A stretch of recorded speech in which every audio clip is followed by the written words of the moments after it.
সূরা ফাতিহা 7 বার পরে পানিতে ফু দিয়ে বাড়ির চারপাশে পানি ছিটিয়ে দিলে কি হয় জানলে আপনি অবাক হয়ে যাবেন। অনেকেই সূরা ফাতিহা সম্পর্কে অবগত নন।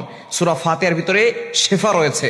সূরা ফাতিহাকে বলা হয় উম্মুল কোরআন, কোরআনের মা বলা হয়। অর্থাৎ কোরআনের ভিতরে যা কিছু আছে আল্লাহ পাক রব্বুল আলামিন সম্পূর্ণ সারাংশ সূরা ফাতিহার ভিতরে আল্লাহ তাআলা ঢুকিয়ে দিয়েছেন। সূরা ফাতিহাকে বলা হয় শিফাউম মিন কুল্লি দা, সকল রোগের ঔষধ। এবং সূরা ফাতিহার ভিতরে অনেক বরকত আছে।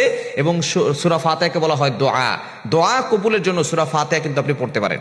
আমরা যখন নামাজে দাঁড়াই তখন কিন্তু সর্বপ্রথম যেটা পড়ি সানা পড়ার পরে এরপরে আমরা সূরা ফাতিহা পড়ি, ঠিক কি না? আর সূরা ফাতিহা ছাড়া নামাজ হয় না। এই জন্য সূরাতুল ফাতিহা হচ্ছে সকল রোগের ঔষধ এবং বরকতের, এবং এইটার মাধ্যমে আল্লাহ পাক রব্বুল আলামিন দোয়া কবুল করে থাকেন। এই জন্য আল্লাহ তাআলা আমাদেরকে দোয়ায় শিক্ষা দিয়েছেন। আলহামদুলিল্লাহি রাব্বিল আলামিন, all praise is due to Allah, সমস্ত প্রশংসা আল্লাহর জন্য। আর রহমানির রহিম, he is the most merciful, তিনি হচ্ছেন রহমান, তিনি হচ্ছেন দয়াময়, তিনি হচ্ছেন দয়ালু। মালিকি ইয়াউমিদ্দিন, he is the owner of the day of judgment, তিনি হচ্ছেন বিচার দিবসের মালিক। সুতরাং এই সূরাতুল ফাতিহার ভিতরে আল্লাহ পাক রব্বুল আলামিন সবকিছু ঢুকিয়ে দিয়েছেন।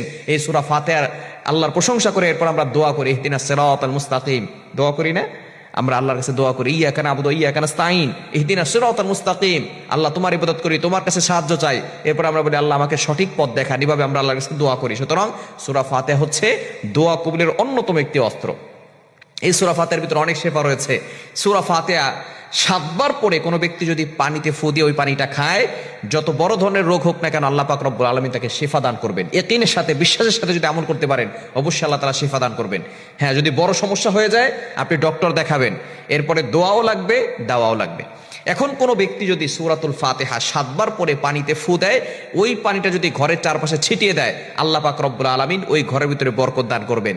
এবং ওই ঘরের ভিতরে আল্লাহ পাক রব্বুল আলামিন অসুস্থতার নিয়ামত দিবেন না, আল্লাহ পাক রব্বুল আলামিন সুস্থতার নিয়ামত দান করবেন। কোনো ঘরের ভিতরে যদি কেউ অসুস্থ হয়ে যায় তাহলে কিন্তু আস্তে আস্তে সকলের মন ভেঙে যায়।